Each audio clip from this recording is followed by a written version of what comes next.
Story 1. The Breathing Road. The asphalt was inhaling beneath my tires at 2:34 a.m. on Highway 50 through Nevada when I felt my Peterbilt 579 rise 6 inches off the ground, suspended on a breath, and when the road exhaled, my truck slammed down hard enough to crack my windshield. I'm Angela Torres, been hauling refrigerated goods for 9 years, and I know the difference between bad suspension and something fundamentally wrong with reality. And what was happening to the road beneath me was breathing. Actual breathing. The painted lines expanding and contracting like ribs, the shoulders heaving like lungs, and my tires were sinking into asphalt that had gone soft and warm like skin. I'd left Reno 4 hours earlier with a load of frozen seafood bound for Salt Lake City. Standard run. Nothing unusual. The night was clear, temperature 42 degrees, no traffic. Just me and the endless black ribbon of Highway 50, the loneliest road in America. They call it that for a reason. 80 miles between towns. No lights, no civilization, just you and the void. I'd driven it hundreds of times. But tonight, around mile marker 127, something changed. The road felt different under my wheels. Softer, more responsive, like driving on something that wasn't quite solid anymore. At first I thought it was ice, black ice, but the temperature was too warm. Then I thought maybe the asphalt was melting, some chemical reaction, bad road maintenance. But when I looked in my mirrors, the road behind me was moving, undulating, rising and falling in a rhythm, a steady rhythm, like breathing. I slowed down, 50 miles per hour, 40, 30. The breathing intensified. I could feel it through my seat, through the steering wheel, a pulse, thump, thump, thump, thump, not from my engine, from below, from the road itself. My headlights caught something ahead. The center line was splitting, not cracking, splitting like a seam, like a wound opening. And from the split, something glistened, something wet. I watched in horror as the yellow paint peeled back, and beneath it was flesh, raw, red, pulsing with veins that spread across the asphalt like roots. Jesus Christ, I whispered, my hands locked on the wheel. Every instinct screamed to stop, to get out, to run. But where would I run? The darkness on either side of the road was absolute. No lights, no landmarks, just empty desert that stretched forever. The flesh wound in the road widened. My truck drove over it. I felt the tires sink into something soft, something that gave. Like driving through mud, but warm. Body temperature warm. The smell hit me through the vents. Copper, blood, infection, the overwhelming stench of an open wound. I gagged, pressed my foot on the accelerator. The engine roared, but the truck barely moved. The road was gripping my tires, holding them. I looked in my side mirror and saw the asphalt had grown around my rear wheels. Not asphalt anymore. Tissue. Pink and gray tissue with black veins wrapping around the rubber like fingers. My CB radio crackled to life. I hadn't turned it on. Unit 47, do you copy? A woman's voice. Calm. Professional. Unit 47, you need to keep moving. Do not stop. Do not exit the vehicle. I grabbed the handset with shaking hands. Who is this? What's happening to the road? The road is waking up. It's been dormant for 60 years. You're the first vehicle to cross this section since the last feeding. You need to reach mile marker 145 before it fully awakens. That's the end of the living section. If you stop before then, it will absorb you. Absorb me? What the hell are you talking about? Highway 50 wasn't built, it was grown. In 1964, they used organic binding agents, experimental materials. The road was supposed to be self-healing, self-maintaining. But the organic components didn't die, they went dormant, and every few decades they wake up. They need nutrients, they need to feed. I looked at the road ahead. It was changing. The black asphalt was giving way to pink, to red, to the color of raw meat. The painted lines were yellow fat. The road signs were growing from the surface like bones, and the entire highway was breathing, rising and falling, inhaling, exhaling. How many vehicles has it absorbed? I asked. Silence. Then, 17. Over the past 60 years, drivers who stopped, who broke down, who tried to walk away.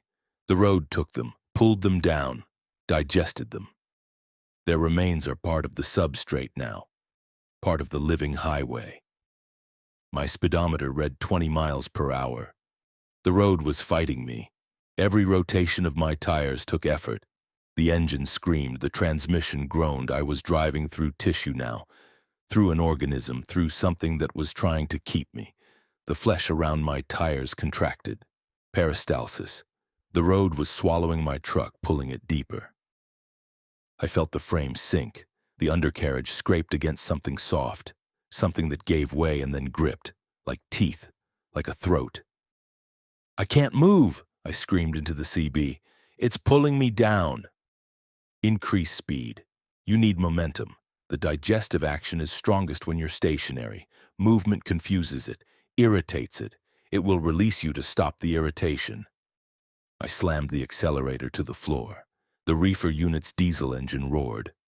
All 605 horsepower engaged. The truck lurched forward. I felt something tear. The tissue around my wheels ripped. Black blood sprayed across my mirrors. The road screamed. Not metaphorically, it actually screamed. A sound like air being forced through meat, through lungs made of asphalt and flesh. My truck accelerated, 30 miles per hour, 40, 50. The road bucked beneath me, trying to throw me off, trying to stop me, but I held steady, gripped the wheel, focused on the road ahead. Mile marker, 132, the entire highway was flesh now. No asphalt visible, just a tunnel of tissue. The road signs were ribs, the guardrails were bone. I was driving through the inside of something, through an intestinal tract made of highway. And it was digesting me. The metal of my truck was corroding. I could hear it, hissing, bubbling. Acidic secretions eating through the aluminum panels. The digestive enzymes, the voice said from the CB. They're designed to break down organic materials, but they'll corrode metal too, eventually. "How's your truck holding up?" "It's dissolving." I looked at my door panel. The paint was bubbling. The metal underneath was pitting. Rust spreading impossibly fast. Decades of corrosion happening in seconds. "You need to reach the end before structural failure. 13 more miles. Can you make it?" I didn't answer. I was too busy trying to keep the truck moving. The road had developed sphincters. Circular muscles that contracted, creating obstacles, creating barriers I had to punch through. Each one resisted, each one required force, and each one I broke through sprayed more blood, more tissue, coating my windshield, obscuring my vision. I turned on the wipers. They smeared the gore, made it worse. I was driving blind, trusting the road, trusting that the flesh tunnel would guide me. Because what choice did I have? Stopping meant death, meant being absorbed, meant becoming part of the road, part of the 17 drivers who'd come before. Mile marker 138. The temperature inside my cab was rising.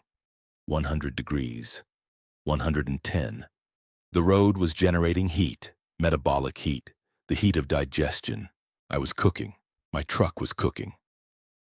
The frozen seafood in my trailer was thawing. I could smell it, over the blood, over the tissue, the stench of spoiling fish. My phone rang. I grabbed it. Unknown number. "Hello?" "Angela," my mother's voice. But my mother had been dead for 3 years. Cancer. I'd been there. Watched her die. This wasn't her. Couldn't be her. "Who is this?" I demanded. "The road knows you, Angela. It's been reading your memories, your DNA. It knows everything about you, everyone you've loved, everyone you've lost. It can be them. It can give them back to you if you stop. If you let it take you, you'll be with me again forever, inside the road, inside the highway. We'll be together. You're not my mother. I am. I'm her memory, her echo, preserved in your cells. And the road is extracting me, giving me voice. Stop the truck, Mija. Come home. Come back to me." I threw the phone. It hit the passenger window, cracked it. But the voice continued. From the CB, from the radio, from the vents. My mother's voice, begging, pleading, promising reunion. "Don't listen," the original voice said, cutting through. The road uses psychological manipulation. It reads your cells, your memories. It creates simulacra, false promises. Keep moving. Mile marker 142. 3 miles to go. My truck was falling apart. The door handle came off in my hand. The seat cushion disintegrated beneath me, springs exposed, cutting through my jeans, drawing blood. And I realized my blood, that's what it wanted. It wanted me to bleed, to leak, to give myself to it willingly. The windshield shattered, not from impact, from corrosion. The glass simply gave way, dissolved, and the hot, wet air of the road throat rushed in, filled my lungs. It tasted like copper, like salt, like the inside of a body. I was breathing the road. It was breathing me. We were exchanging gases, becoming connected. My skin started to itch. I looked at my arms. The flesh was changing, hardening, turning gray, rough, like asphalt. The road wasn't just digesting me, it was converting me, transforming me, making me part of its structure, part of its material. "No!" I screamed. I bit my arm, drew blood, pain, human pain. I was still human, still me. I focused on that, on the pain, on being alive, on being separate from the road. Mile marker 144, 1 mile. The tunnel was narrowing, constricting, trying to stop me, trying to hold me. The tissue pressed against my truck from all sides, squeezing, crushing. My mirrors snapped off. My antenna bent. The trailer scraped against the walls, metal screaming against flesh. And then I saw it. Light. Ahead. Real light, not the bioluminescent glow of the flesh tunnel. Actual moonlight. The end of the living section. The return to normal highway. 500 yards. 400. 300. The road made one final attempt. The sphincter ahead contracted completely. Sealed. Creating a wall of muscle, blocking my escape. I had seconds to decide. Brake and be trapped. Or accelerate and hope I could break through. I chose acceleration, pushed the engine past redline, felt the turbocharger scream. The truck hit the muscle wall at 63 miles per hour. The impact threw me against my seatbelt hard enough to crack ribs. The wall resisted, stretched, held. For 3 eternal seconds I was suspended, embedded in flesh, neither in nor out. Dying, then the tissue tore. Ripped open, my truck burst through like a birth, like something being expelled. I exploded out of the living section onto normal asphalt, dead asphalt, beautiful, cold, inanimate asphalt. I slammed the brakes. The truck skidded, stopped.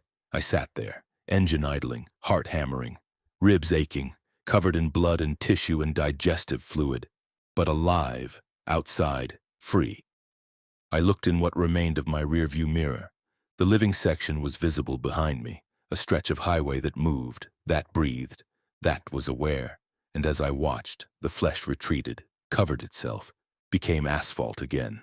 Black, normal, indistinguishable from any other highway, waiting for the next vehicle, the next feeding. My CB crackled. "Congratulations, Unit 47, you survived. Your truck didn't. You'll need to call for a tow, your insurance won't cover. This, the official report will say mechanical failure, road damage." They'll never mention what really happened. They never do. "Who are you?" I asked. "How did you know?" "I'm a dispatcher. For the roads, the living ones. There are 43 stretches of living highway in North America, built between 1962 and 1971, all dormant, all waking periodically. We monitor them. We try to warn drivers. We don't always succeed. You were lucky. Most aren't." The CB went dead. I sat in the ruins of my truck, waiting for dawn, waiting for a tow that would ask questions I couldn't answer. My skin was still rough in patches, still gray, still asphalt. It would take 3 months for it to fully revert. 3 months of looking at my arms and seeing the road. Seeing what I'd almost become. I don't drive Highway 50 anymore. Don't drive any road built before 1975. Because somewhere buried under the asphalt, under the paint and the tar and the gravel, something is alive. Something is waiting, something is hungry, and every 60 years or so it wakes up. And it feeds. And 17 becomes 18, becomes 19. Becomes however many drivers make the mistake of stopping, of breaking down, of being in the wrong place when the road decides it's time to breathe again. The asphalt remembers. The road remembers. And it's always hungry. Story 2. The Shadow Convoy. My headlights didn't work in reverse, and I discovered this at 4:17 a.m. on I-40 through New Mexico when I shifted into reverse to back away from the convoy of 18 trucks that had materialized behind me at a dead stop, blocking the road. And when I looked in my mirrors with my reverse lights on, I could see the trucks but not the darkness inside their cabs. A darkness so absolute it seemed to absorb light, and then all 18 trucks turned their high beams on simultaneously. And in that light I saw the drivers, and the drivers were shadows, literal shadows shaped like men, and they started climbing out of their cabs, moving toward me. I'm Raymond Park, 44 years old, 15 years hauling construction equipment for Atlas Heavy Transport. I've driven every major highway in the lower 48. I've seen weird shit. Lights that follow you, dead zones where your phone and radio die, stretches of road that feel wrong. But I'd never seen this. Never seen trucks that appeared from nothing, never seen drivers made of darkness. The convoy had appeared instantly. One moment the road behind me was empty. I'd checked my mirrors 30 seconds earlier, clear. Then I felt my truck shudder. Not from wind, not from road texture, from something else, a pressure change, like a door opening. And when I looked again, there they were. 18 trucks, all identical, all Freightliner Cascadias, all black, parked bumper to bumper, creating a wall across all lanes, blocking the interstate completely. I'd been slowing down anyway. Fatigue, needed to pull over, find a rest stop, but now I couldn't. The convoy was behind me, and ahead the road was empty. Just dark highway stretching into nothing. No lights, no signs, just me and whatever these trucks were. I grabbed my CB, keyed the mic. Breaker, breaker, anyone monitoring? I've got 18 trucks blocking I-40 westbound at mile marker 168. They appeared out of nowhere. Anyone else seeing this? Static. Then a voice. Male. Wrong. Like multiple people speaking slightly out of sync. Raymond Park, age 44, license number K77328891, currently hauling a Caterpillar excavator, overweight by 400 pounds, 3 prior speeding violations, 1 DUI in 2015. We know you, Raymond. We've been waiting for you. My blood froze. Who is this? We're the Shadow Convoy. The drivers who went missing, the ones who vanished on long hauls and were never found. There are 2,347 of us. And we drive the night roads, and we collect. Collect what? Debts. You have debts, Raymond. You killed someone. May 3rd, 2015, you were drunk, crossed the center line, hit a sedan. A woman and her daughter. They died on impact. You fled. Changed your license plate, reported your truck stolen. The case was never solved. But we know. We always know. I couldn't breathe. That night, that terrible night, I'd buried it, tried to forget, changed my life, got sober, tried to be better. But the truth was there, always there. I'd killed 2 people and never paid for it. What do you want? My voice shook. To take you with us, to make you one of us. Shadow drivers, bound to the night roads, forever collecting others who've escaped justice. You'll drive, forever, in darkness. Part of the convoy. That's the sentence. That's the price. The shadow drivers were out of their trucks now. 18 figures, they didn't walk, they glided. moved across the asphalt without steps, without sound, just darkness spreading, getting closer. They had features, rough features, like sketches, eyes that were voids, mouths that were tears in reality. I shifted into drive, punched the accelerator. My truck lurched forward, leaving the convoy behind. I watched my mirrors. The shadows didn't chase. They just stood there, watching. Then they dissolved, became smoke, became nothing, and the trucks behind me vanished, just gone, like they'd never existed. But ahead they reappeared, the same 18 trucks, now blocking the road in front of me, the same perfect formation, wall of metal, wall of darkness. I slammed the brakes, skidded, stopped 20 feet from the lead truck. The shadow drivers emerged again, this time from the front, surrounding me, 18 figures of living darkness pressing close, touching my truck. Where they touched, frost formed. The metal froze, cracked. My CB. You can't outrun us, Raymond. We exist in multiple locations, simultaneously. We're quantum, entangled with the road itself. Wherever you go, we're already there. I tried reverse, backing away, but the convoy was behind me again. I was boxed in, trapped between two walls of impossible trucks that could appear and disappear and move without moving. Please, I said. I'm sorry, I'm so sorry for what I did. I've tried to make up for it. I've been sober for 9 years. I've donated to victim funds. I've tried to be better. Better doesn't erase the dead. The voice was cold, final. You took 2 lives, now you owe 2 eternities. You'll drive the shadow roads until both debts are paid. That's forever, Raymond. That's the mathematics of justice. The shadow drivers reached my doors, passed through the metal, entered my cab. They were ice cold. They were absence. Where they touched me, I felt nothing. Not pain, not cold, just void. Just the sensation of becoming nothing. No! I grabbed a flashlight from my door pocket, turned it on, pointed it at the nearest shadow. The beam passed through. Illuminated nothing. The shadows weren't affected by light. They existed in a spectrum light couldn't touch. My phone rang. I answered, desperate. Hello? Daddy? A child's voice, the girl from the accident, the daughter I'd killed. Daddy, why did you leave us on the road? Why did you drive away? I sobbed. I'm sorry, I'm so sorry. I was scared, I was drunk, I wasn't thinking. We were dying. We needed help. You could have called 911, you could have tried to save us, but you drove away and we died alone and scared and in pain. Do you know what that's like? To die alone. I'm sorry, please, I'm sorry. Sorry doesn't bring us back. Sorry doesn't undo. Sorry is just noise. We want justice. We want you to suffer like we suffered, alone, afraid, in pain, forever.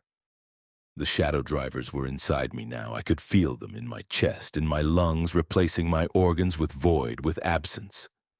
I was becoming shadow, becoming like them, transforming into darkness. I looked at my hands. They were translucent, fading, the steering wheel visible through my palms. I was disappearing, being erased, replaced by something that wasn't human anymore. Welcome to the Shadow Convoy, the CB said. You're driver number 2348. Your truck is now shadow property. You'll drive when we call, collect when we hunt, and you'll never rest, never sleep, never stop. This is your sentence. My truck started by itself. The engine engaged without my key. The transmission shifted. My hands moved the wheel, but I wasn't controlling them. Something else was, the shadows, the collective. I was a puppet now, a vessel for their justice. We drove, the convoy, all 19 trucks now. I was part of it. Behind me, 17 more. Ahead, 1 leading. We moved as one, speed synchronized, following roads that didn't appear on maps, roads that only existed at night. Shadow roads. I tried to scream. No sound came out. I had no voice, no breath, just consciousness trapped in a body that was no longer mine, forced to drive, forced to hunt, forced to collect other guilty drivers and add them to the convoy. We found the first one 3 hours later. A trucker who'd been falsifying his logbooks, driving 22 hours straight. Caused an accident that killed a family, never reported it. Kept driving. The convoy materialized around him. The shadows took him. He became number 2,349. This is what we do. The shadow convoy. We hunt the guilty. The ones who escaped justice. The ones who killed and fled. The ones who hurt and hid. We find them on the dark roads, we surround them, we take them, and they become us. Become shadow, become forever. I've been driving for what feels like years, might be decades. Time doesn't work the same in shadow. I've collected 37 drivers, each one guilty, each one deserving, each one now part of the collective, part of the eternal punishment. And we're always hunting, always searching. Because there are thousands of guilty drivers out there, thousands who've escaped human justice. But they can't escape us, can't escape the shadows. Eventually, they'll be on a dark road, late at night, tired, alone, and we'll appear, blocking their way. And they'll become what they deserve, shadow, darkness, forever. If you've done something wrong behind the wheel, if you've hurt someone and driven away, if you've killed and hidden, we're coming for you. The shadow convoy, we know your name, your license, your crime, and we're already on the road. You can't see us, we're in your mirrors, in your blind spots, in the darkness your headlights can't reach. We're waiting for the moment, the perfect moment, when you're alone, when you're vulnerable, when justice can finally be served. And when we take you, you'll understand. You'll feel what your victims felt, fear, pain, abandonment, and you'll carry that forever, as shadow, as void, as nothing. The convoy grows every night, every guilty driver we find. We're 2,419 now. Maybe more. I've lost count, lost track, lost everything except the drive. The eternal drive. The hunt. I'm Raymond Park, I was Raymond Park, now I'm shadow, now I'm justice, now I'm the darkness that comes for those who thought they'd escaped. And I'm coming for you, if you deserve it, if you've killed, if you've fled, look in your mirrors tonight. If you see 18 trucks, all identical, all black, all moving as one, that's us. The shadow convoy, and your sentence has begun. Story 3. The radio thing.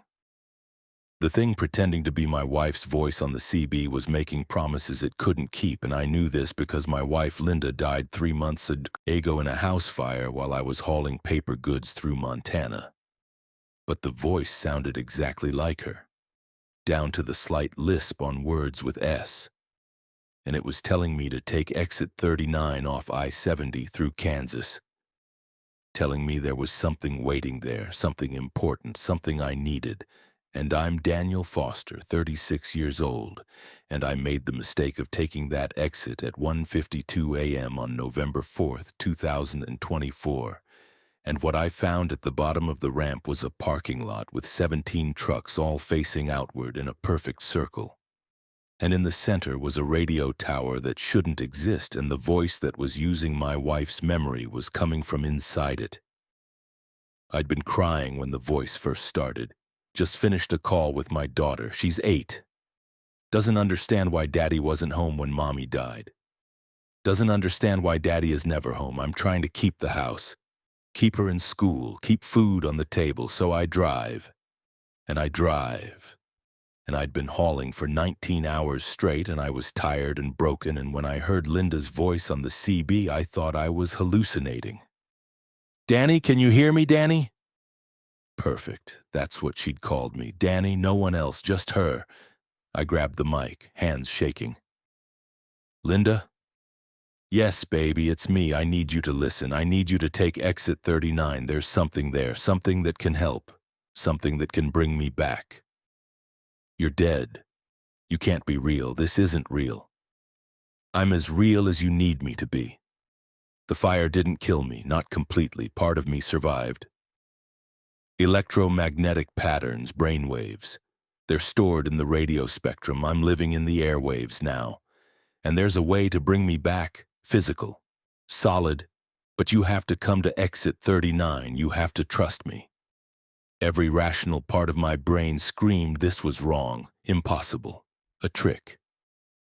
But grief isn't rational, loss isn't logical, and the voice was perfect. Every inflection, every breath, every pause, it was Linda, or something that could perfectly mimic Linda, and I was desperate enough to follow it. Exit 39 appeared. I took it. The ramp descended into darkness. No lights, no signs, just a narrow road that curved and seemed to go down farther than it should. Like I was driving into the earth, into something below. The parking lot appeared. Circular. 17 trucks arranged like numbers on a clock face, all facing outward, headlights on, creating a ring of light, and in the center the radio tower. It was organic, not metal, bone. White bone structures rising 70 feet into the air, arranged in antenna patterns, pulsing with blue light. And from it, voices, hundreds of voices, all talking, all broadcasting. I parked, became the 18th truck. The circle was almost complete. I climbed out, walked toward the tower. The voices grew louder. I could distinguish them now. Wives, husbands, children, parents, all dead. All calling to the drivers, all promising reunion, all lying. "Danny, I'm in here," Linda's voice from the tower. "You have to enter, you have to come inside. There's a chamber, a space where electromagnetic patterns can be given form, where I can be reconstituted, where we can be together again." I reached the base of the tower. There was an opening, a doorway made of bone and wire and something that pulsed like muscle. Inside, darkness. And the smell. Ozone, burned hair, cooked meat. The smell of a body being reduced to signal. "What is this place?" I asked. "It's a converter, built in 1952 by the military. They were experimenting with consciousness transfer, storing human minds in radio waves. The project was abandoned, but the tower remained. And over the decades, it's been collecting. Every driver who's died on the road, every trucker who's passed within broadcast range. Their dying thoughts, their final words, it collects them, stores them, and uses them. Uses them for what? To lure more drivers. To add to the collection. It needs consciousness, needs minds. It feeds on thought, on memory, on identity, and it's been broadcasting on CB frequencies for 70 years. Calling drivers, promising them what they want most. "So you're not Linda?" "I'm Linda's echo, her final thoughts, her dying fear." "Where's Danny? I need Danny." That's what she thought as the fire took her, and the tower caught it, recorded it. And now it's using it to call you, to bring you here, to add you to the collection.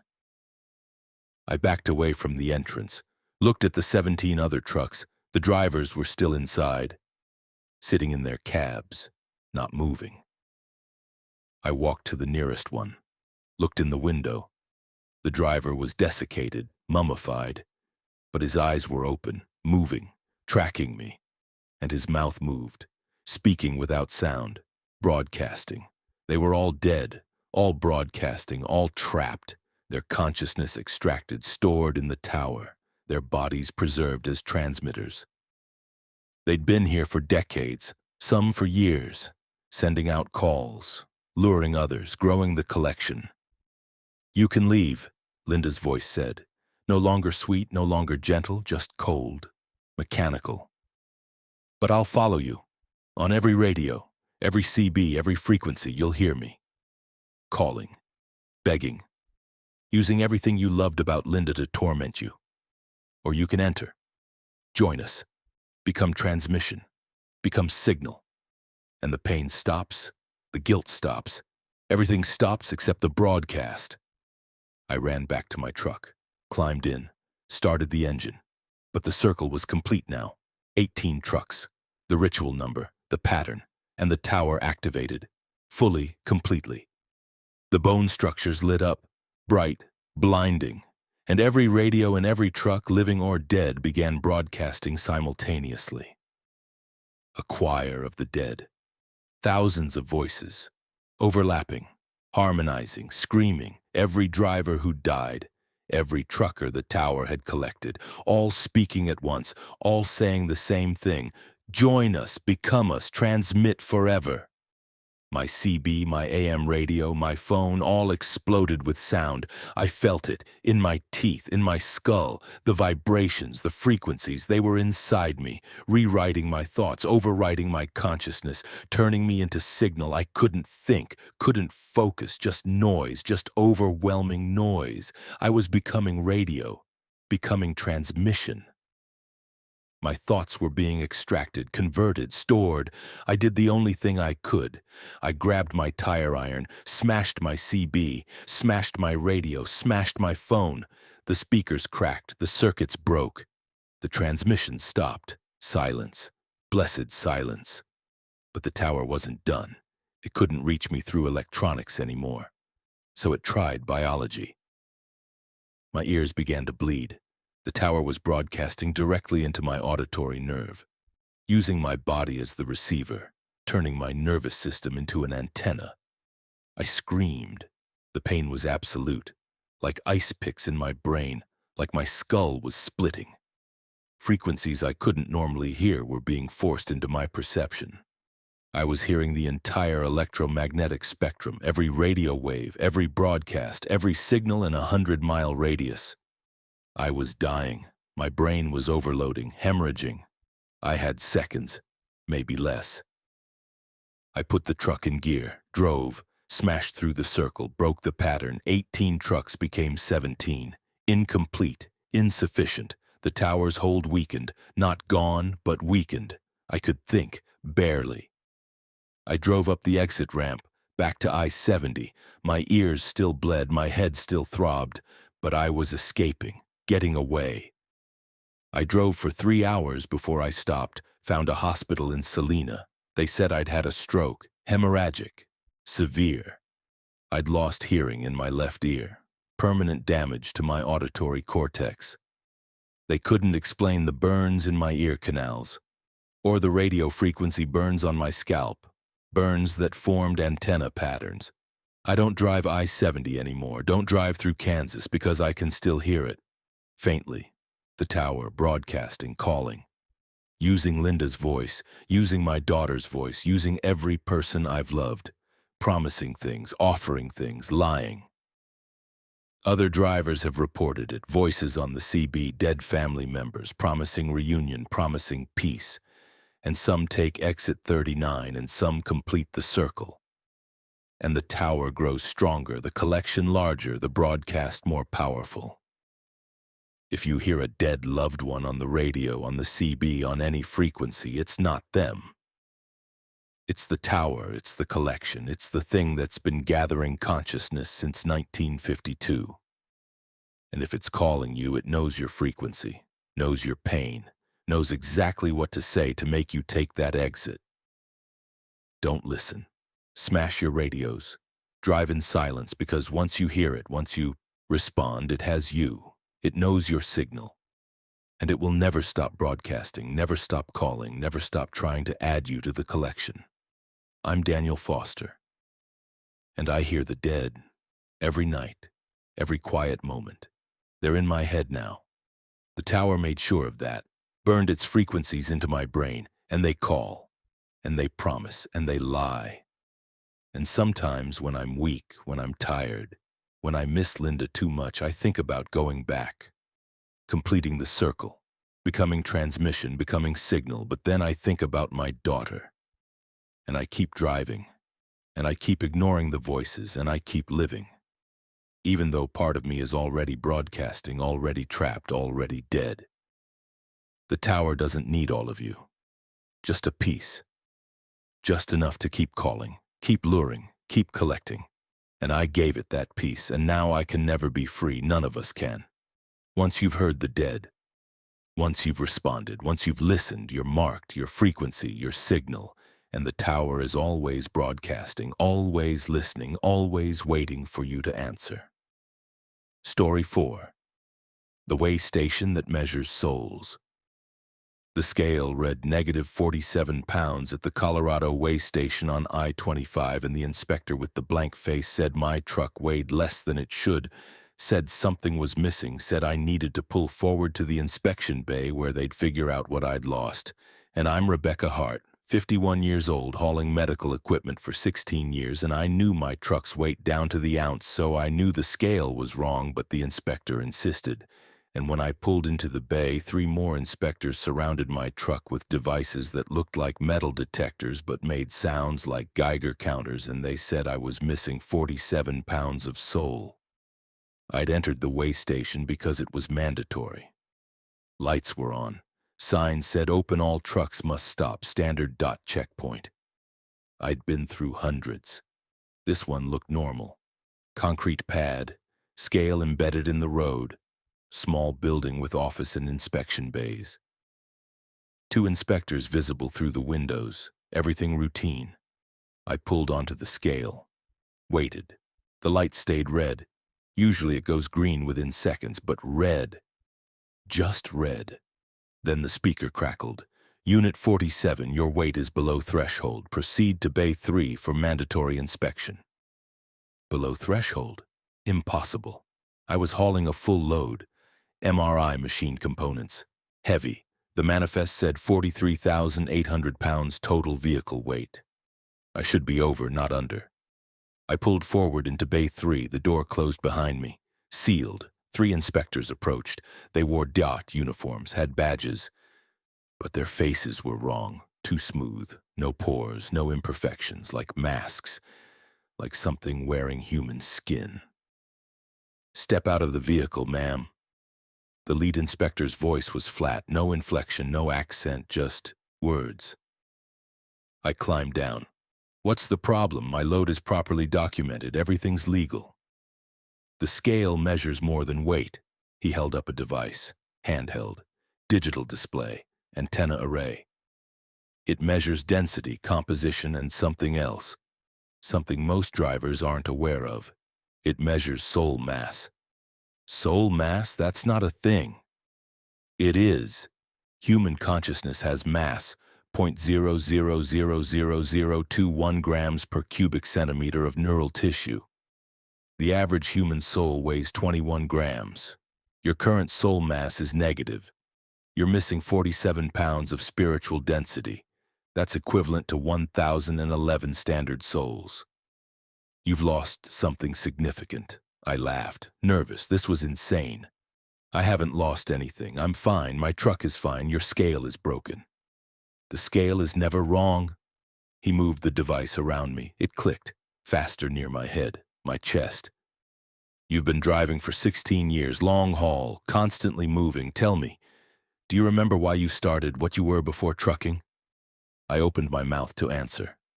Nothing came. I couldn't remember. Before trucking. There was nothing, just void, like my life had started 16 years ago. Behind a wheel. Everything before was gone. Common symptom, the inspector nodded. Long-haul trucking erodes soul mass. Every mile driven, every hour alone, every night away from home, it takes pieces, small pieces. Until significant mass is gone, until you're hollow. That's ridiculous. I'm a person. I have memories. I have a daughter. Did I have a daughter? I thought I did. But when I tried to picture her face, nothing. Just static. Just absence. You had a daughter, past tense, before the road took her. Took the memory of her. That's 7 pounds right there. Family connections. 7 pounds of soul each. You've lost several. Parents, siblings, friends. All gone, eroded by distance and time. I felt dizzy. Wrong. He was right. I couldn't remember family, couldn't remember a childhood, couldn't remember anything except the road, the endless road, the driving, the constant motion. What's happening to me? You're becoming void. The road does this, requires this. To drive long distances, you must become empty, must shed connections. Shed identity, shed soul. Otherwise, the loneliness would kill you, the isolation would break you. So the road takes it, little by little, mile by mile, until you're light enough to keep driving. Forever. He showed me the device screen, a graph, declining, my soul mass over time. 16 years ago, I'd entered the industry at standard mass, 21 grams. Now I was negative 47 pounds. Impossible. But the graph didn't lie. Every year I'd lost more. Every long haul, every night in a truck stop, every hour of isolation, pieces of me had dissolved, been absorbed by the road. What happens when I reach zero? I whispered. You already passed zero 14 months ago. You're in negative mass now. That means you're not just empty, you're inversed. You're pulling soul mass from others, anyone near you. You're a drain, a void. You take from them to fill yourself, but it never fills, just creates more emptiness. I thought about the people I'd interacted with recently. Waitresses who'd seemed tired after serving me. Dock workers who'd seemed depressed after loading my truck. Other drivers who'd seemed hollow after talking to me. I'd thought they were just having bad days, but it was me. I was draining them. How do I stop it? You don't. You're past the threshold. The only way to stop is to stop driving permanently. But you can't. The road owns you now. You'll drive until there's nothing left of anyone around you. Until you've drained every soul you encounter. Until you're the only thing left, a moving void. The other inspectors surrounded me, held up their devices. The clicking intensified. They were measuring, recording, documenting the phenomenon. You're specimen 47, the lead inspector said. The 47th driver we've documented in negative soul mass. There are thousands more, driving, draining, becoming void. The road needs them, needs empty drivers. Because empty drivers don't quit, don't complain, don't demand. They just drive, forever, taking nothing, giving nothing, perfect employees. I want to stop, I want to quit. Try. I walked toward the bay door, tried to open it. My hand passed through the handle, couldn't grip. I was too insubstantial, too eroded. I couldn't interact with solid objects anymore. I was becoming ghost.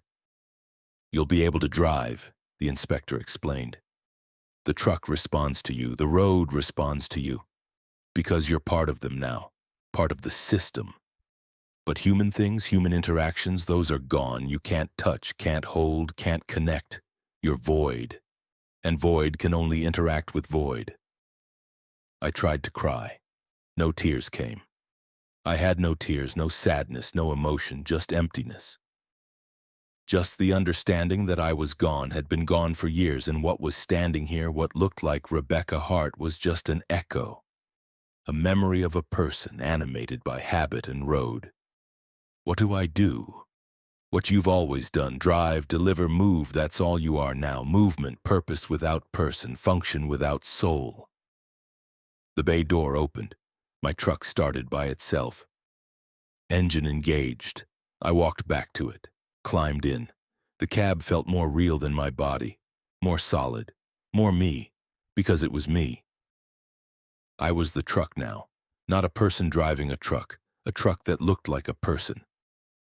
I pulled out of the way station, back onto I-25. The road stretched ahead, empty, dark, mine. I felt it welcome me, felt it recognize me as kin, as part of itself. I wasn't driving on the road anymore. I was driving as the road. We were merged, connected, one system.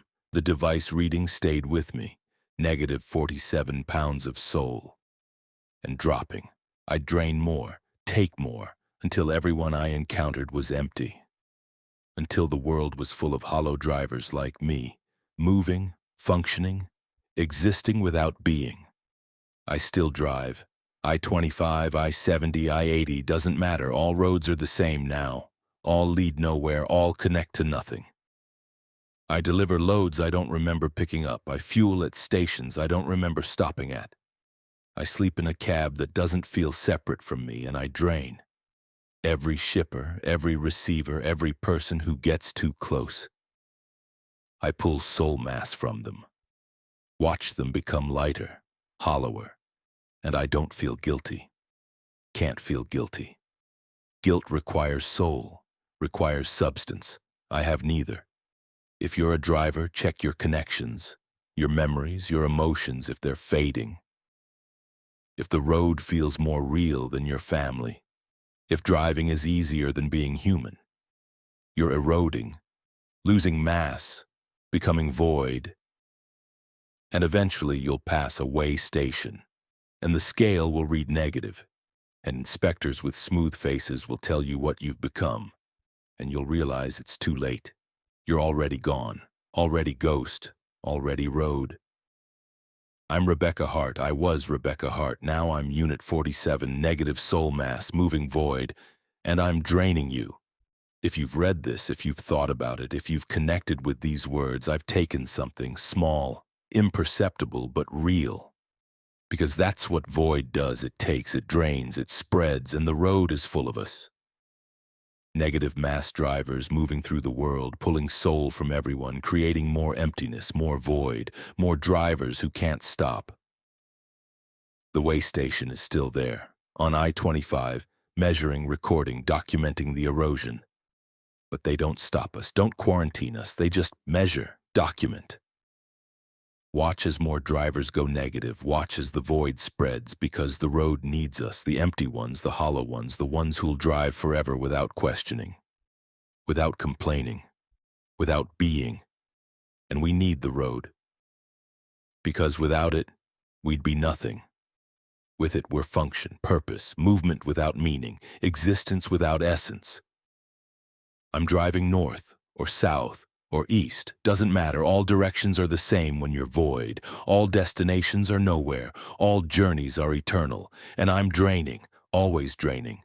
Taking from you, taking from everyone, until the world weighs negative, until existence itself becomes void. And then we'll all be drivers, all be road, all be empty, and the system will be perfect, complete, everyone moving, no one being. Forever. Story 5. The Phantom Load. The bills of lading were blank when I opened the envelope at the Sacramento warehouse, but the foreman insisted. I'd loaded 73 crates of equipment bound for Memphis. And when I checked my trailer, it was empty, completely empty, but my truck sagged on its suspension like it carried full weight. And the fifth wheel groaned with pressure, and when I started driving, the load shifted with every turn, even though there was nothing there, nothing visible, nothing tangible, just weight without form, mass without matter. And I'm Christopher Wade, 49 years old, been hauling for 22 years. And I've driven 1,847 miles with this phantom cargo, and it's getting heavier, impossibly heavier. And the GPS keeps rerouting me to roads that don't exist, and I think the load isn't equipment at all. I think it's something else. Something that wants to be delivered. Something that will reach Memphis no matter how many laws of physics it has to break. The warehouse foreman had been normal at first. Standard pickup. You're Christopher Wade? Here to pick up the Memphis load? That's me. He handed me an envelope. Bills inside, 73 crates, industrial equipment, standard delivery, should take you about 30 hours. I opened the envelope. The papers were blank, not blank white, blank transparent, like glass, like ice. I could see through them. These are empty. They'll fill in, just drive. The information appears when you need it. Red flag, huge red flag. I'm not hauling without proper documentation. You already loaded, he pointed at my trailer. 2 hours ago, don't you remember? I didn't remember, but I'd been tired. Maybe I had loaded and forgotten. I walked to my trailer, opened the doors. Empty, just empty aluminum space. No crates, no equipment, nothing. There's nothing here. Look at your suspension. I did. The truck sagged. The tires compressed, the fifth wheel connection strained, like I was carrying maximum weight. 45,000 pounds of cargo, but there was nothing there. What the hell is this? Phantom load happens sometimes. Weight without mass, mass without form. You're carrying it. You agreed to carry it, and now you have to deliver it. I never agreed to... You signed the contract. He showed me a paper, my signature, my handwriting, but I didn't remember signing, didn't remember agreeing. The contract was in languages I couldn't read, symbols I couldn't comprehend, but there at the bottom, my name, my commitment. What am I carrying? Better if you don't know. Just drive, follow the GPS, deliver to Memphis, you'll be paid. Triple rate, $20,000, and you'll be released from the contract. 20,000. 3 times my normal rate, enough to pay off my truck, enough to get ahead. I should have walked away, should have refused, but I needed the money, needed it desperately. Fine, I'll deliver it. The foreman smiled, relieved, terrified. Good, don't stop. Don't open the trailer while driving. And don't look back, ever.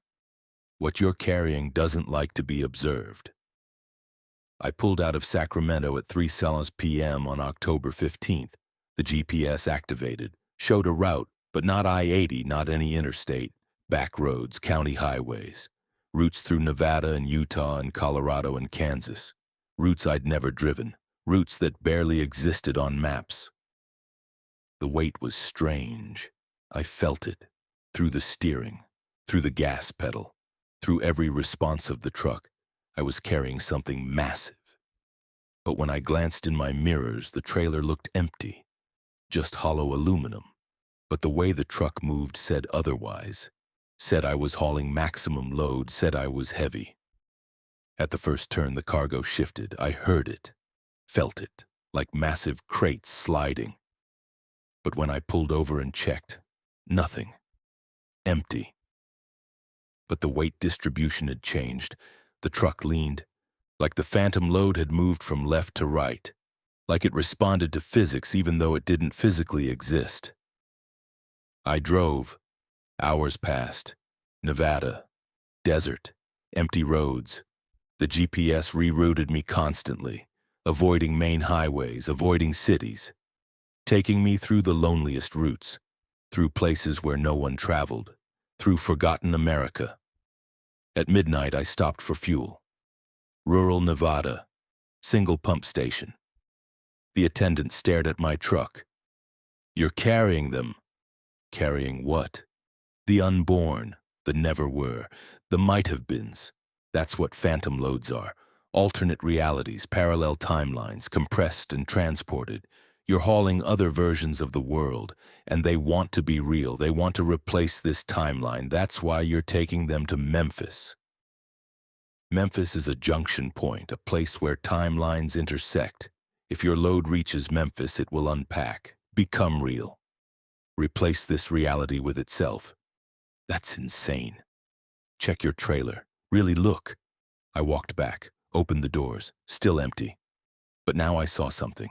A shimmer, a distortion, like heat waves, like the air itself was wrong. And in that distortion, shapes. Vague shapes. Almost crates, almost equipment, almost solid. I reached out to touch. My hand passed through, but I felt resistance, potential. These things wanted to be real, wanted solidity, and they were using me to get it. I closed the doors, drove. What else could I do? I'd signed a contract. I'd agreed. And phantom loads don't let you quit. They ride you until delivery, or until you break. Colorado. The weight increased. I felt the truck struggle, felt the engine strain. I was carrying 60,000 pounds now, maybe 70. Overweight, dangerously overweight. But there was nothing to dump, nothing to reduce, just phantom cargo getting heavier, getting more real.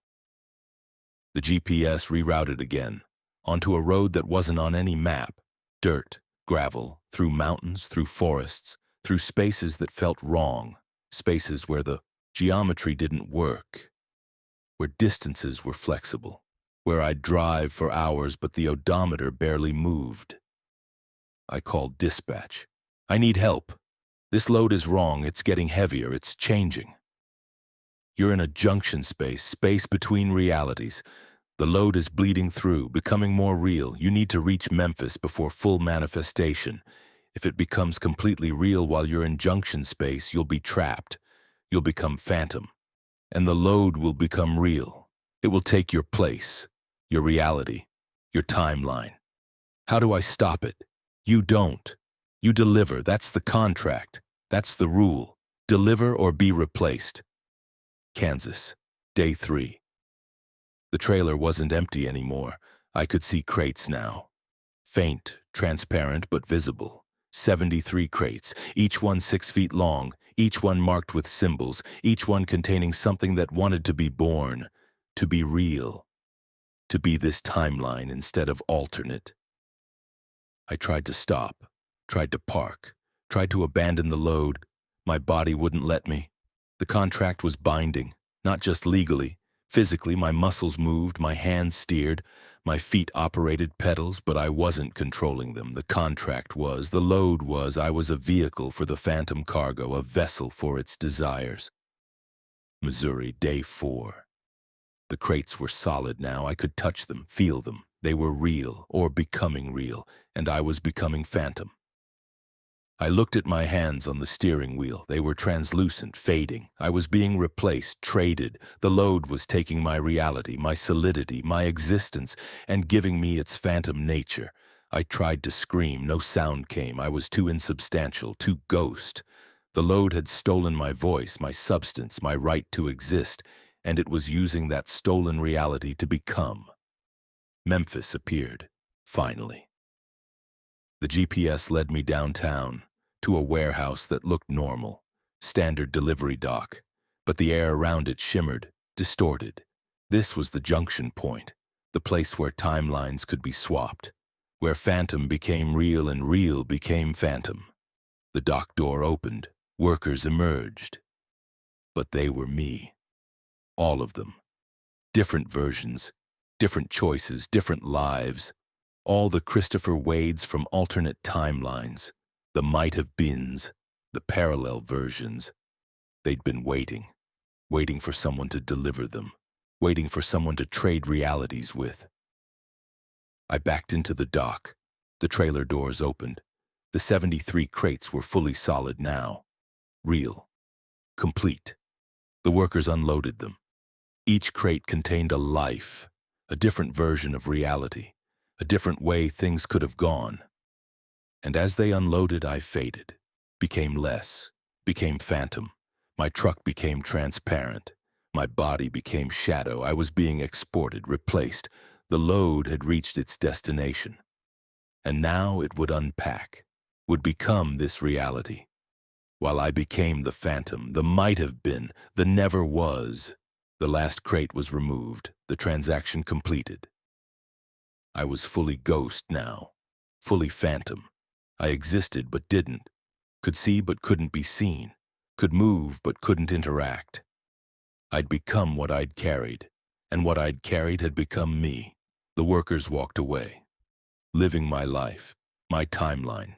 They'd take my truck, my route, my identity, and I'd haunt the junction spaces, the roads between realities, forever carrying phantom loads, forever fading, forever almost real. I'm still driving, phantom highways, between worlds, between timelines. I pick up loads that don't exist, deliver them to places that are becoming, and each delivery makes me less, makes me more phantom, more ghost. And I see other drivers, phantom drivers, hauling invisible cargo, all of us traded, all of us replaced, all of us serving the junction, serving the system that swaps realities. That makes some timelines real and others phantom. If you're hauling a load that seems too easy, that pays too much, that has blank documentation, check your cargo, really look. If it's not quite solid, if it shimmers, if it has weight without form, you're hauling phantom, and it's hauling you. And when you reach the delivery point, you'll understand. You'll be traded, made ghost, made might-have-been, and your load will take your place, will live your life, will be you, while you become it, become phantom, become forever between. I'm Christopher Wade. I was Christopher Wade. Now I'm Echo, now I'm Shadow, now I'm the driver who doesn't exist but drives anyway. On roads that aren't quite real, hauling loads that are becoming, forever fading, forever phantom. And if you see a truck with a transparent trailer, with a fading driver, with cargo that shimmers, that's me, that's us, the phantom haulers, the traded ones, the drivers who agreed to carry the impossible and paid with their reality. Don't wave, don't acknowledge, because attention makes us more real. And if we become too real, we might trade with you, might swap, might make you phantom and take your solidity, your timeline, your life. Just drive past, look away, forget you saw, because we're contagious. Phantom is contagious, and the junction is always hungry, always trading, always swapping reality for ghost. Story 6. The truck stop that eats time. I've ordered the same cup of coffee 49 times from the same waitress at the same truck stop on I-95 in South Carolina, and she brings it with the same smile and the same slight limp and says the same words. Here you go, hun, careful, it's hot. And the clock on the wall says 11:47 p.m. every single time, and I've been trying to leave for what feels like 6 hours. But every time I walk toward the door, I'm sitting at my booth again with a fresh cup of coffee appearing, and I'm Marcus Webb, 63 years old, 39 years on the road, and I think this truck stop is a loop, a temporal loop, and I'm trapped in approximately 4 minutes of time that repeat forever. And the other customers are trapped too, and some of them have been here for years, decades, centuries. All of us ordering and eating and drinking and existing in the same 4 minutes while the world outside moves forward and leaves us behind in this pocket of frozen time. The truck stop had looked normal when I pulled in. Standard Flying J layout, diesel pumps, restaurant, showers, rows of parked semis. I'd been driving for 11 hours, needed coffee, needed a break, took exit 97 off I-95, pulled into the lot at 11:43 p.m., parked, walked inside. The waitress greeted me. 50-something. Name tag said Marlene. Sit anywhere, hun, be right with you. I took a booth, vinyl seats, laminate table, view of the parking lot, my truck visible through the window, everything normal. Marlene came over, took my order, coffee, black. She brought it 90 seconds later. Here you go, hun, careful, it's hot. I sipped, good coffee, strong. I looked at the clock, 11:47 p.m., looked at my phone, 11:47 p.m., looked at my watch. 11:47 p.m., all synchronized, all correct. I drank the coffee, checked my phone, some messages, some weather updates, looked up. Marlene was approaching with coffee. Here you go, hun. Careful, it's hot. I already have coffee. I pointed at my cup, 3/4 full. She looked confused, then her face reset, blank, then smiled. Here you go, hun. Careful, it's hot. Set the second cup down, walked away. I looked at both cups, identical, same temperature, same amount of steam. The first cup was still 3/4 full. But here was another, fresh. I checked the clock, 11:47 p.m., still hadn't changed. I stood up, walked toward the door, took 3 steps, then I was sitting at the booth again, both coffee cups gone, and Marlene was approaching, with coffee. Here you go, hun, careful, it's hot. I grabbed her wrist. What's happening? What is this? She looked at me. Her eyes were wrong, filmed, distant. Here you go, hun. Careful, it's hot. Stop! Answer me! What's wrong with this place? Here you go, hun. Careful, it's hot. She pulled her wrist away, set down the coffee, walked away, like a recording, like a script, like she had no choice. I looked around the restaurant, 12 other customers, truckers mostly, all sitting, all eating or drinking, all still, not frozen but looping. I watched. A man at the counter took a bite of pie, chewed, swallowed. His fork went back down to the plate. Took the same bite again, same motion, same chewing, same swallowing, over and over, same 4-second loop. A couple in a booth argued. The woman said something, the man responded, she said something else. He responded. The exact same exchange, every 30 seconds, repeating, endless.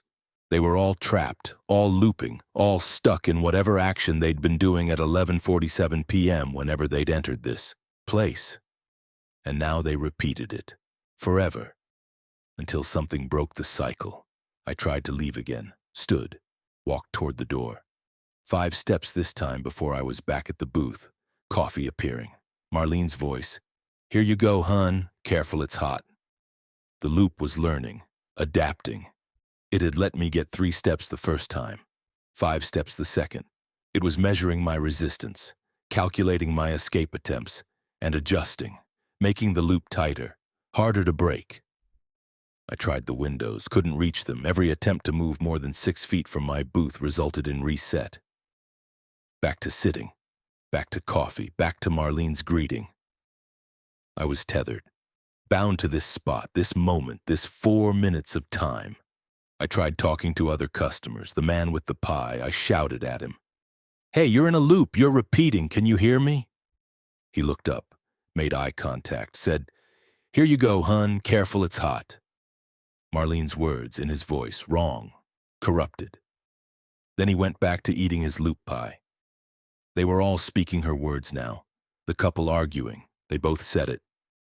"Here you go, hun, careful, it's hot." "Here you go, hun, careful, it's hot."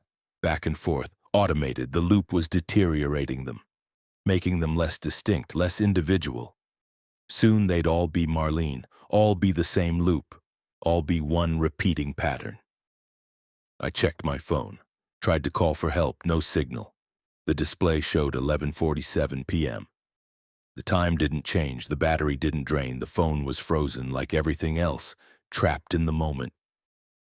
I noticed something. Through the window, my truck. It was moving. Not moving forward, moving in a loop. It appeared in the same parking spot, same angle, over and over. Every 4 minutes it would flicker, reset, appear again. Like it was on a recording. Like everything outside was on a 4-minute loop too.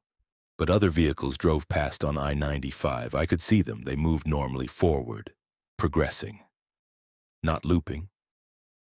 So the loop was localized, just the truck stop, just this building, just us trapped inside. How many loops? How many repetitions? I tried to count. Lost track at 70. Could be thousands, could be millions. Time inside the loop wasn't linear. 4 minutes could repeat forever.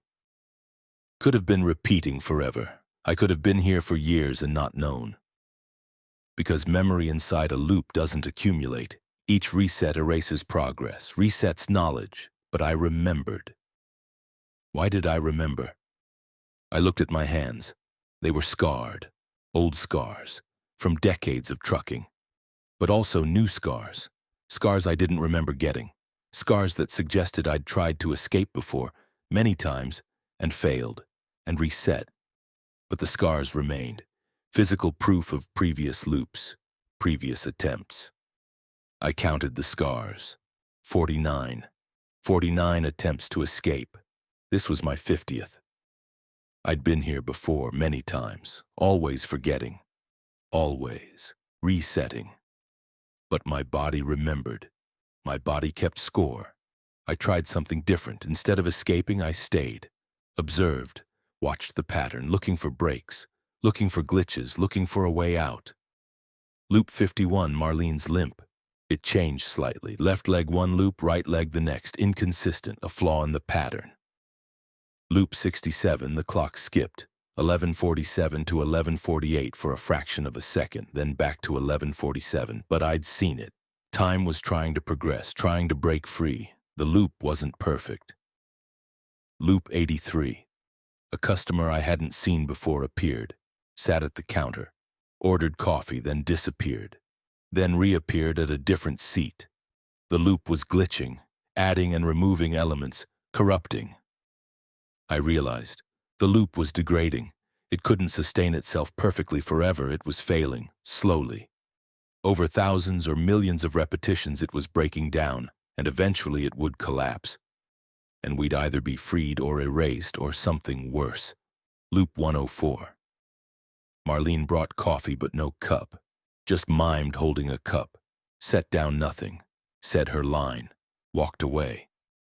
The loop was losing objects, losing physical reality.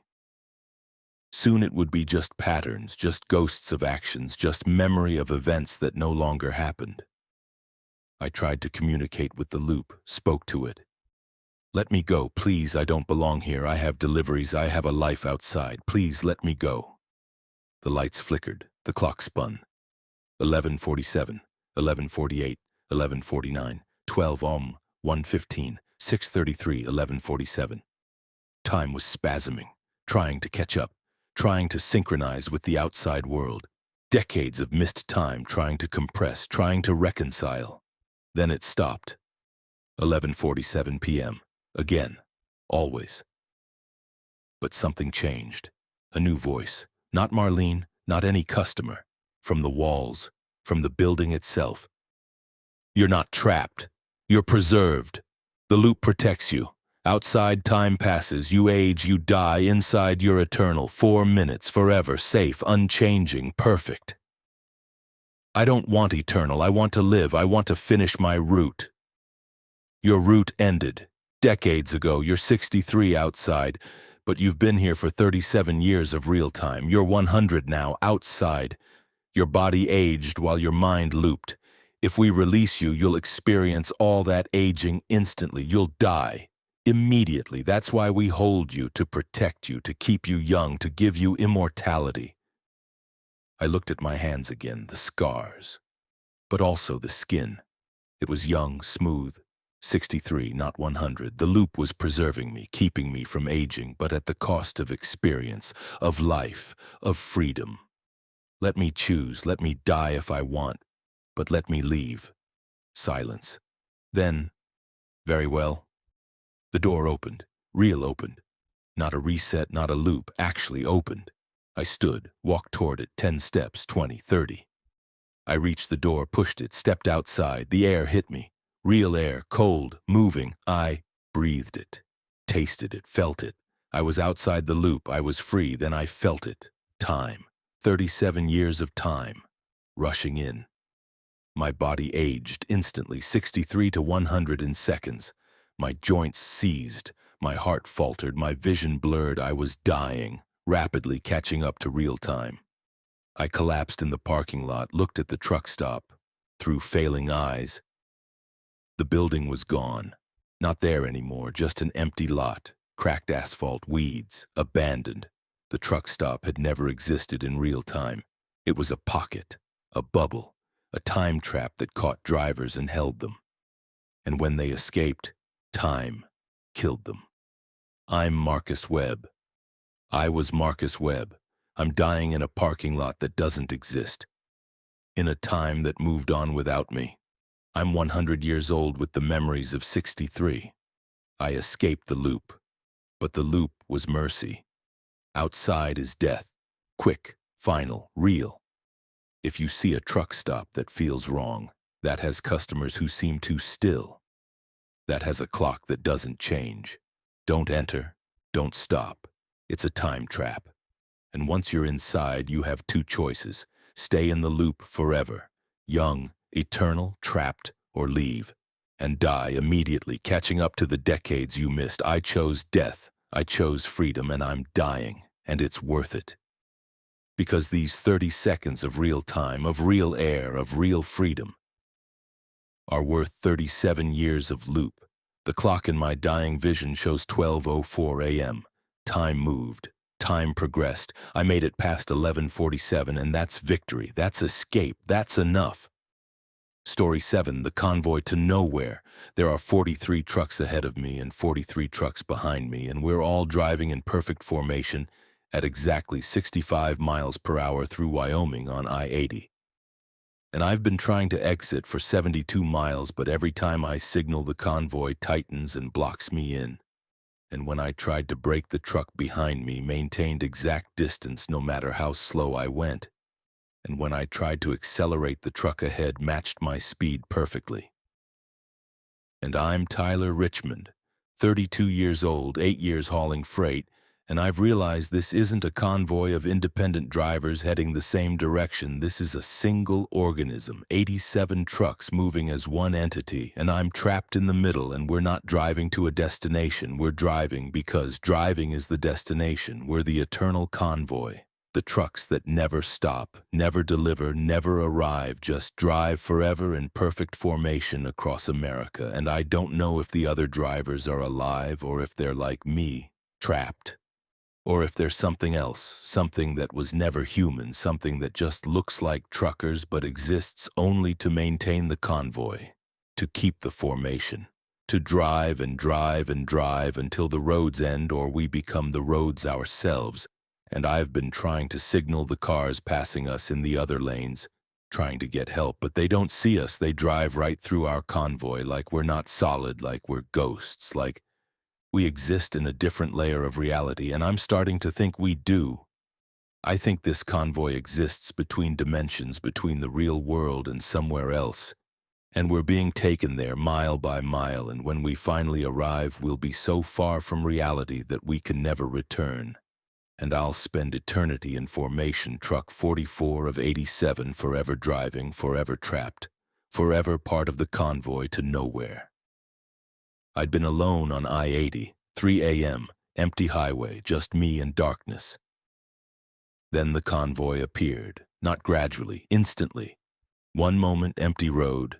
Next moment, I was surrounded, 43 trucks ahead, 43 behind, all appearing simultaneously, all perfectly spaced, all moving exactly 65 miles per hour. I tried the CB. Breaker, breaker, convoy ahead, what's your 20, where you headed? No response. Static, but I could see the trucks. All Kenworth T680s, all identical, all black, no company logos, no identifying marks, just blank black trailers. I tried to slow down, tapped my brakes. Speed dropped to 60, 55, 50. The truck behind me stayed exactly 3 car lengths back, no matter how slow I went. When I stopped completely, it stopped. 3 car lengths back, precise, watching. I started moving again. It matched, perfectly, like we were connected, like we were one vehicle. I accelerated, the truck ahead matched, maintaining exact distance. The convoy moved as one, 87 trucks, one consciousness. I tried to exit, took the off-ramp at exit 235, but the convoy didn't let me. The trucks on either side tightened formation, blocked my lane change, forced me forward. I was prisoner, trapped in position 44, unable to break formation. Hour passed, 2 hours, 3. The convoy never stopped, never slowed for traffic, never broke formation. We drove through cities without taking exits, through construction zones without adjusting, through weather without responding, just steady, perfect, eternal. I tried to see the other drivers, looked at the truck ahead. The cab was dark. No interior lights, no visible driver, just darkness behind the windshield. I looked back. Same thing. Dark cabs. No drivers visible. All of them. 86 trucks, all seemingly empty, all driving themselves. But my CB crackled. All channels simultaneously. A voice. Plural, like multiple people speaking in unison. Tyler Richmond, welcome to the Endless Convoy. You're number 44. You'll be 44 forever. This is your position, your place, your eternity. Let me go. I didn't agree to this. I'm not part of your convoy. You entered the formation. That's agreement. That's consent. Once inside, there's no exit. Just driving. Forever. That's the purpose. That's the function. I looked at the odometer. I'd driven 300 miles since the convoy appeared. But the fuel gauge hadn't moved, still half full, like the truck was running on something other than diesel, like it was sustained by the convoy itself. The road began to change, still I-80, still Wyoming, but different. The asphalt was darker, smoother, perfect, no cracks, no repairs, no wear, like new road, eternal road. And the landscape was fading. The mountains were becoming silhouettes, the towns were becoming suggestions, reality was thinning. We were leaving, not physically, dimensionally. The convoy was a transition, a vehicle for moving between worlds. and we were halfway gone, halfway between real and somewhere else. I tried to crash, deliberately jerked the wheel hard right, aimed for the shoulder. The truck wouldn't respond. The wheel turned, but the truck stayed in lane. The convoy maintained me, kept me in formation. I had no control. I was passenger. The convoy drove me. Days passed, or felt like days. Time was wrong. The sun rose and set, but the pattern was off. Too fast, too slow, inconsistent. We were moving out of time's normal flow, into whatever space the convoy inhabited. And I realized the other drivers weren't trapped. They were gone. Had been gone for centuries. These were their trucks, their final moments, preserved, repeated. The convoy was a graveyard, a collection of every truck that had entered formation and never left. 86 trucks, 86 dead drivers, all preserved, all driving, all eternal. And I was 87. The newest edition, the latest collection, and someday there'd be 88, and 90, and 100. The convoy growing, adding, forever expanding formation. I'm still driving, still in position 44, still trapped, still moving 65 miles per hour through a Wyoming that's more concept than place, through an America that's fading, through roads that lead nowhere because nowhere is the destination. If you're on I-80 and you see a convoy, 87 trucks, perfect formation, don't enter. Don't get between them, don't let them surround you, because once you're inside, you're part of it. Forever. Position 88, then 89, then however many more until the convoy is infinite. And we'll drive. Forever, the eternal convoy, the trucks to nowhere, the formation that never breaks, through dimensions, through time, through the thin places between real and unreal. I'm Tyler Richmond, Truck 44. Forever. And we're coming. The convoy, always moving, always growing, always collecting. And you might be next. You might be 88. And you'll drive, forever, in perfect formation, at exactly 65 miles per hour, until reality ends, or until you become so far from real that you forget you ever were. The convoy to nowhere, and nowhere is forever.